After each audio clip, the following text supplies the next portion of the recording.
Bismillahirrahmanirrahim. Assalamualaikum warahmatullahi wabarakatuh. Selamat malam semuanya. Salam sejahtera bagi kita semua.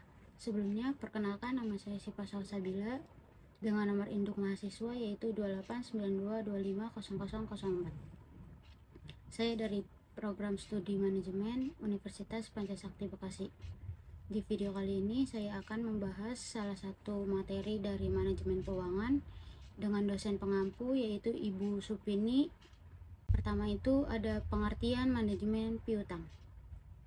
Manajemen piutang adalah proses perencanaan, pengorganisasian, pengarahan, dan pengendalian aktivitas terkait piutang usaha. Aktivitas tersebut mencakup penentuan kebijakan kredit, pemberian kredit, penagihan piutang, dan pengelolaan piutang yang tertagih.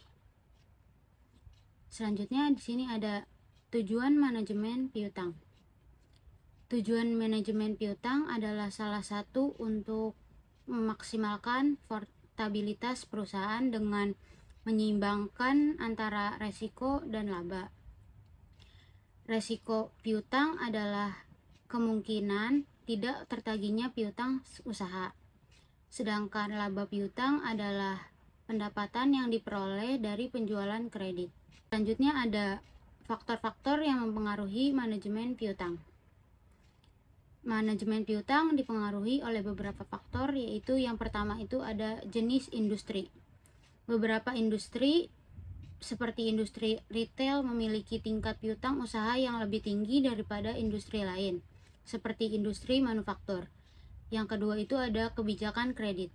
Kebijakan kredit yang lebih longgar akan meningkatkan jumlah piutang usaha, tetapi juga meningkatkan resiko tidak tertagihnya piutang. Yang ketiga, faktor ekonomi.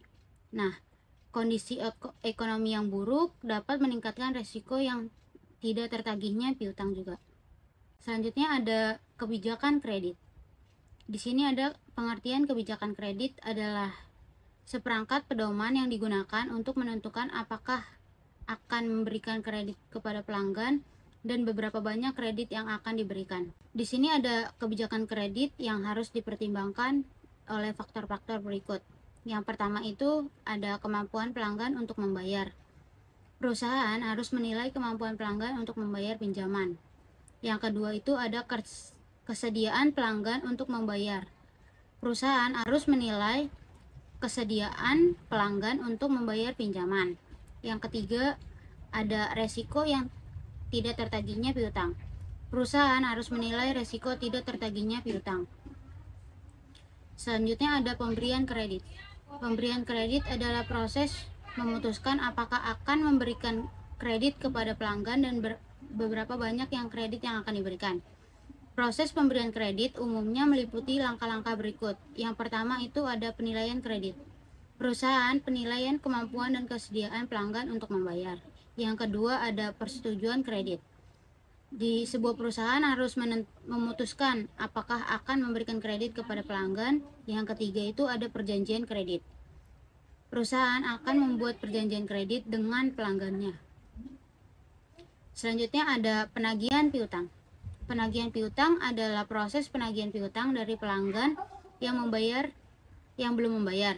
Proses penagihan piutang umumnya meliputi langkah-langkah berikut. Yang pertama itu ada membuat invoice.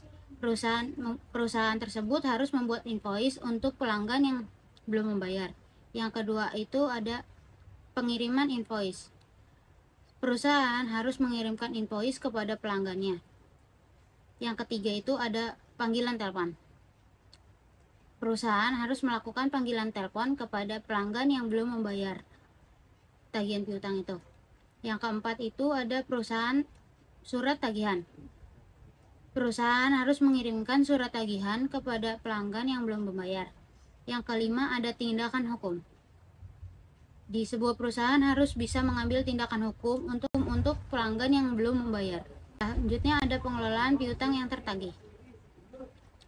Piutang yang tak tertagih adalah piutang yang tidak dapat ditagih dari pelanggan.